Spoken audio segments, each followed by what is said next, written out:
Baik, kita tengok soalan dalam 10 minit.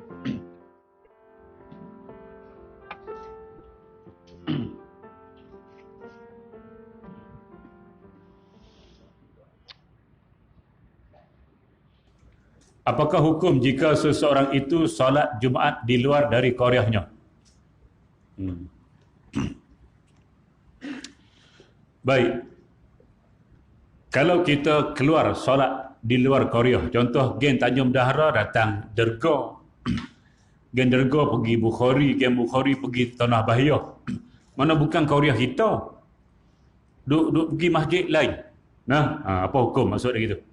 Baik, jika sekiranya di qaryah kita itu sudah melebihi bilangan untuk didirikan Jumaat dalam mazhab kita Syafi'i 40. Mana ada tak masjid di kawasan kita ni hak tak ada 40 orang? Semua ada. Bukan tak 40, 4,000 orang. Ramai, tuan-tuan. Maka kita keluar qaryah tak ada masalah lah. Nah, di segi hukum agama. Sebab Jumaat boleh didirikan tanpa kita. Sebab cukup 40. Kita keluar tu pasal apa? Mungkin ada sebab. Hak pertama keluar kerana dia tak setuju dengan Tok Imam. Tu je. Api qaryah lain. Yang kedua, dia tak setuju dengan khatib. Tok Imam dia okey, tapi khatib jemputan tu dia tak setuju. Nah, lembik-lembik. Alhamdulillah. Aku tak mau, ngantuk. Ada pergi cari khatib lain.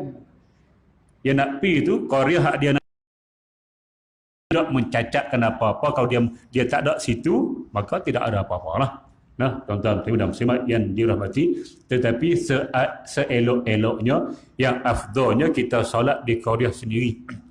Sebab berkemungkinan khutbah tu berkaitan dengan qaryah kita. Contoh qaryah kita banyak pecah rumah. Kita pergi qaryah lain, makanlah makanan buatan Malaysia. Makanlah buah-buahan tempatan. Tajuk lain, tapi di kampung kita banyak pecah rumah dan sebagainya. Tajuk khutbah di kampung kita tu bab pecah rumah. Elok kita dengar sana. Sebab kita terlibat, rumah kita pun terlibat situ. Maka afdal kita solat Jumaat di qaryah kita sendiri. Takut-takut khutbah hari itu berkisar dengan apa yang berlaku di qaryah. Biasanya hak tu imam tu lah. Hak jemputan dia tak tahu apa masalah di kampung tu. Hak tu imam tu dia tahulah qaryah dia apa berlaku. Qaryah dia banyak maknyoh contoh. Nak nyoh buang. Jadi dia tahu. Maka hak imam dia kena buat tajuk-tajuk hak dia tahu berlaku di qaryah dia. Tu imam kena khutbah juga. Dia tak boleh tiap-tiap minggu ni semua hak jemputan. Nah, datang daripada jauh-jauh. Depa ni bukan tahu apa berlaku di qaryah. Sebab itu di Kedah pun syarat dia tu imam kena khutbah juga sebulan sekali. Dan khutbah tu kalau boleh apa yang berkaitan dengan anak-anak qaryah kita buat ni, kita sebut dalam khutbah. Nah, sebab masa lain kita tak ada masa dah. Nak pergi rumah dia bukan dia. Kuliah-kuliah pun dia tak datang. Maka ambil kesempatan sebulan sekali apa berlaku dalam qaryah. Imam ni bagi khutbah tajuk berkaitan dengan apa berlaku di qaryah dia. Itu lebih baik. Nah, baik. Ataupun Tok Imam tak lepas pergi, dia boleh telefon ustaz jemputan tu. Ustaz, saya minta ustaz tajuk dia berkaitan dengan anak zina. Sebab kawasan saya ni banyak sangat orang zina. Boleh ustaz tu buat tajuk zina. Bagi tahu saja nah. Gitu. Seterusnya. Tiba-tiba Tok Imam telefon, itu ustaz.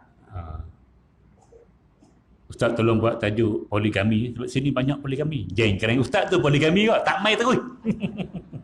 Tengok orang tu lah. Baik. Apakah kelebihan solat sunat awabin dan berapa rakaat masa terbaik? Awabin ni tak silap saya 12 rakaat. Nah, dan waktu dibuatnya hak ghalibnya orang buat antara maghrib dengan isyak. Awabin satu solat, maksudnya solat untuk kita bertaubat kepada Allah Subhanahu Wa Taala, solat untuk kita nak elok daripada lalai. Sebab maghrib dengan isyak ni kita lalai. Hak ada kuliah maghrib tak apalah. Hak masjid hak tak ada kuliah, ustaz tak boleh mai dan sebagainya, depa duduk saja lalai sembang gitu kan. Maka buat solat awabin. Hak malam tak ada kuliah nah, untuk mengelakkan kita lalai duduk saja. Itu tujuannya. Baik. Jika duda, dia mari dah. Jika duda dan janda kahwin Macam mana dengan anak-anak jadi mahram? Anak-anak jadi mahram ke tak? Duda anak satu contoh. Duda anak satu lelaki. Kahwin dengan janda anak satu juga perempuan. Baik, dia tanya adakah jadi mahram ke tidak? Baik, seorang bapa, dia ada duda, bapa ni duda, dia ada anak lelaki seorang. Kemudian dia kahwin dengan seorang janda perempuan yang ada juga seorang anak tu ialah perempuan. Baik, hak duda ni, hak nikah dengan seorang janda ni, maka anak angkat dia tu, anak tiri dia, anak beriseri dia lah. Nah, bila dia setubuh sekali, bila dia menikah dengan perempuan ni, dia setubuh sekali, sekurang-kurangnya, maka anak tiri dia tu jadi mahram dia selama-lamanya. Makna kalau mak mati, dia tak boleh nikah dengan anak tu. Nah, tapi kalau dia menikah dengan seorang perempuan yang janda, ada anak perempuan juga, tapi dia tak setubuh dengan perempuan tadi, sebab dia minat dengan anak pula, maka dia pun ceraikan isteri dia, hak janda ni, tanpa setubuh sekali pun. Maka dia boleh menikah dengan anak dia, tak jadi mahram sebab tak setubuh.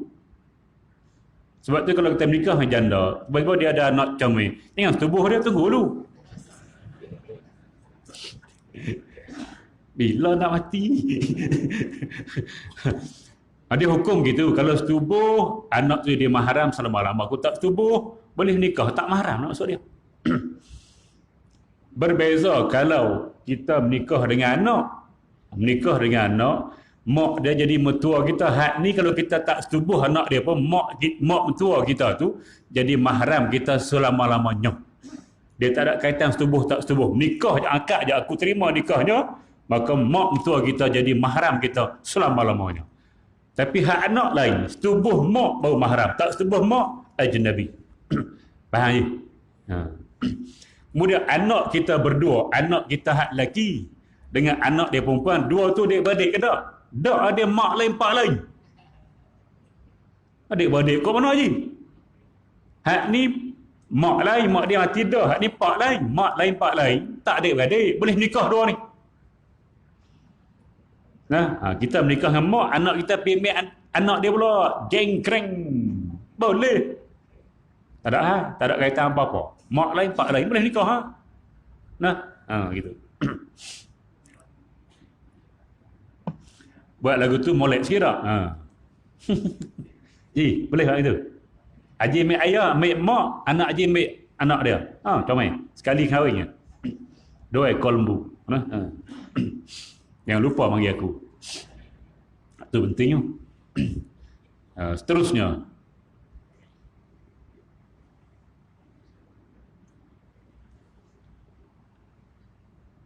Ada pendapat mengenai mandi sunat Jumaat. Tolong bagi pencerahan mengenai mandi sunat hari Jumaat. Sekian, terima kasih. Baik, mandi sunat Jumaat. Dia gini. Kita kena mandi lepas subuh. Maksudnya lepas masuk tu subuh. Bila azan subuh, Allahu Akbar, masuk je waktu subuh, kita mandi tu niat sahaja aku mandi sunat Jumaat, subuh Jumaat lah. Lepas tu kita pakai baju pergi kerja. Nanti pergi kerja tak payah mandi dah. Terpakai dah tu. Mandi tu kira mandi sunat tu dah terpakai. Sebab apa kita mandi setelah masuk tu subuh. Kalau kita bangun hari ni subuh 6.20 apa. Kita pukul 6 tu kita mandi dah hari Jumaat. Kita ni kerja Jumaat. Contoh negeri hak kerja Jumaat ataupun pegawai bank hak kerja Jumaat. Dia mandi pagi tu, dia niat tu sahaja aku mandi Jumaat sunat kerana Allah Subhanahu Wa Taala. Lepas dia pakai baju baru masuk subuh. Dia pergi solat ataupun solat di rumah, lepas tu dia pergi kerja, nanti dia tak mandi dah. Dia pergi Jumaat pergi terus. Mandi dia tadi tak pakai. Maka dia dikira tak mandi sunat. Bukan kita berdosa tak. Tak dapat pahala mandi sunat Jumaat. Rugilah. Jadi kena sabar saat, tunggu sampai azan mandi. Lepas mandi tu solat, mandi tu boleh niat, kena masuk waktu subuh dulu. Berbeza dengan mandi sunat Aidil Fitri, Aidil Adha, boleh mandi dah sebelum subuh. Kira Kira Aidilazha, Aidilfitri kira dah. Sahaja aku mandi sunat Aidilfitri, sahaja aku mandi sunat Aidilazha, jadi dah. Walaupun kita mandi pukul 12 malam. Mandi pukul 12 malam. Tak ada hal. Gitu.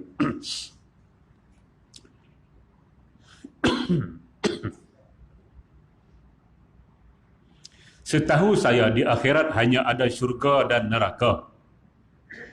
Apakah yang dimaksudkan dengan tembok Al-A'raf? Minta Ustaz terangkan kategori orang yang macam manakah yang tinggal di situ. Adakah dia tinggal selama-lamanya di situ? Al-A'raf ni satu border macam ni. Border macam ni, belah ni syurga, belah ni neraka. Dia duduk tengah ni. Ashabul A'raf, ahli A'raf duduk sini. Siapa mereka? Sama berat timbangan.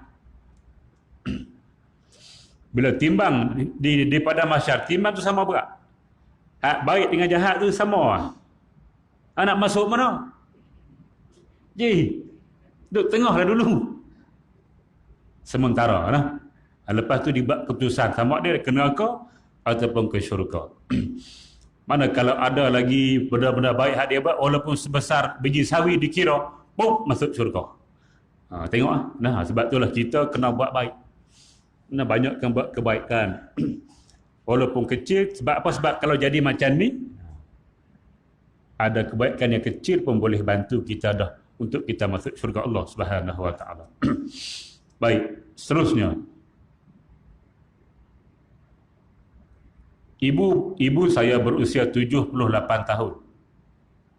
Ibunya, bapanya meninggal tahun 1970 dan ibunya pada tahun 1985. Kakak dan abang ibu saya juga telah meninggal dunia. Ada saudara mara yang lain suruh ibu saya buat fidyah ke atas kedua ibu bapaknya dah meninggal. Adakah perkara ini perlu dilakukan sedangkan dah berpuluh tahun berlalu dan adakah ibu saya yang dipertanggungjawabkan beliau seorang perempuan? Memang takkan ibu lelaki. Ini beliau ke belisu? Aku tak faham ni. Beliau ke belisu?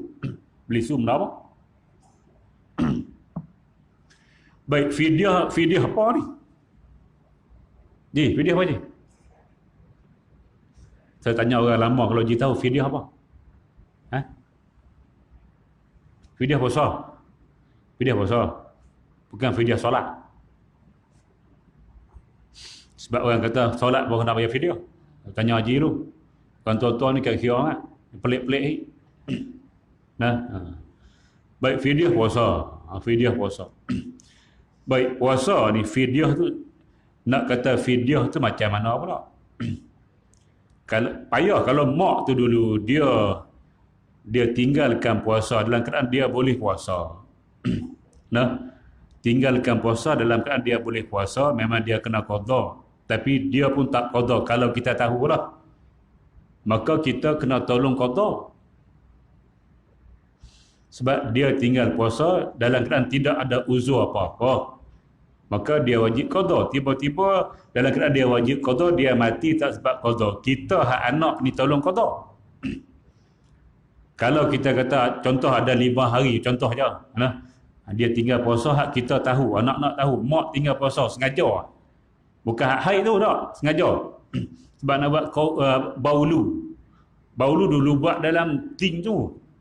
Ting tahu je. Ting minyak gas tau. Guna sabuk atas bawah. Panas tak sangka ni. Peluh ni. Makan lu. Kan dulu. Lah ni buat guna oven dan sebagainya. Tak kisah. Dulu nak main sabuk tu. Dengan asap berkelung-kelung. 5 hari baulu, 5 hari tak besar. Buat contoh. Masjid tak nak pergi. Hindustan suka. Dulu Amitabh Bachchan. Dulu Lani siapa? Lani apa? Shah Rukh Khan. Tiap-tiap satu Shah Rukh Khan semua. Aku tak tertengok. Oh, Shah Rukh Khan lagi. Tak ada orang lain ke? Amjad Khan pun ada. Baik, jadi kita kena qada puasa, bukan fidyah. Sebab dia tinggal sengaja. Jadi kita ada 5 beradik. Seorang sehari ya. Puasa hari yang sama pun tak apa. 5-5 puasa. Jadi hak fidyah ni kalau dia tinggalkan puasa memang dia tak boleh puasa. Dia uzur syar'i. Dia uzur syar'i. Nah, sakit yang tidak ada harapan sembuh, maka dia tak puasa. Maka itu kena bayar fidyah. Ha? Tuan-tuan. Jadi kaedah nak fidyah tu dia nak tengok hak asal dulu. Dia kena fidyah ke dia kena qada? Kalau katalah kita confirm dia kena fidyah, memang kita kena bayar.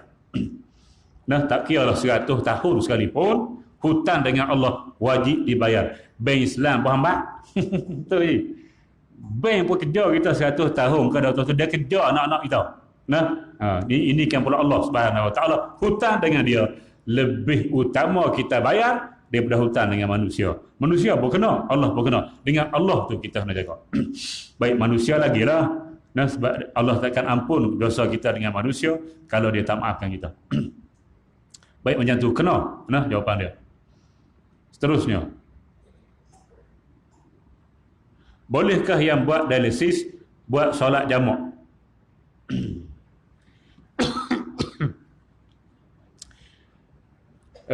Dialisis. Haji pernah buat dialisis? Buah pinggang. Misi-misi tu, tak pernah buat. Pak Cat? Pernah buat? Tak, buah pinggang okey. Tak Pak Cat tahu tak orang buat dari situ dia sedap ke tak?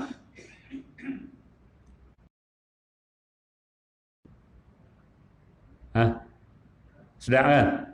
Sedap kan? Solat dia bukan wajib datang masjid. Bukan wajib pergi surau. Bukan wajib di rumah. Solat di mana-mana saja. Kalau tak boleh diri, duduk. Tak boleh duduk, baring. Kalau kata dia berbaring sekalipun, dia boleh solat dalam keadaan berbaring. Kita ada diri, boleh duduk, boleh berbaring, boleh selagi sedap solat. Dia tak sampai peringkat darurah hak kata boleh jamak. Nah, tuan-tuan dan muslimat yang dirahmati sekalian, hak darurah kita sebut darurat doktor masuk bilik pembedahan 12.30, dijangka keluar 5.30, mana dia masuk tu zuhur tak masuk lagi dan dia keluar nanti masuk asar dah. Zuhur tu dia tak boleh nak solat sebab dia dalam proses pembedahan, itu darurah. Maka dia boleh jamak zuhur dia dalam asar lepas dia selesai pembedahan. Masuk zuhur dia niat saja, aku nak jamak zuhur ini dalam asar. Dia tak boleh solat masa tu. Nah, doktor ni kena tengok bedah. Mata kan boleh kalih. Gunting. Nurse dah ready lah, gunting bagi gunting. Jarum. Pokok. Dia tak boleh kalih mata dia, tangan gitu je. Lepas tu nak solat ke mana? Jengkreng solat lah. Darurah bagi dia, tak boleh solat. Nanti dia tunggu solat masa habis nanti. Kita atas kerusi, tidur, duduk dialisis. Pusing, pergi menghadap kiblat. Solat Allahu Akbar, tak ada. Duduk boleh, baring boleh, tak ada. Nah, tengok keadaan kita macam mana. Maka tak sampai darurah macam doktor tadi, yang kata kena boleh jamak dalam asar, tak payah. Nah, boleh solat situ saja. Baik, tuan-tuan, dan muslimat yang dirahmati sekalian. Lainlah kalau tak sedar, tu saya tanya tadi, kalau dia tak sedar, maka dia maaf pada syarak, nanti dia qada jelah. Bila dia sedar nanti.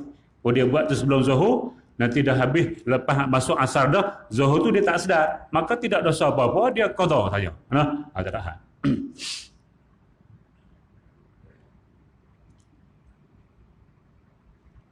Minta pencerahan mengenai hadis tentang, ada hadis menyatakan surah Yasin ialah hati Al-Quran, tapi baru-baru ini ada viral menyatakan hadis itu palsu.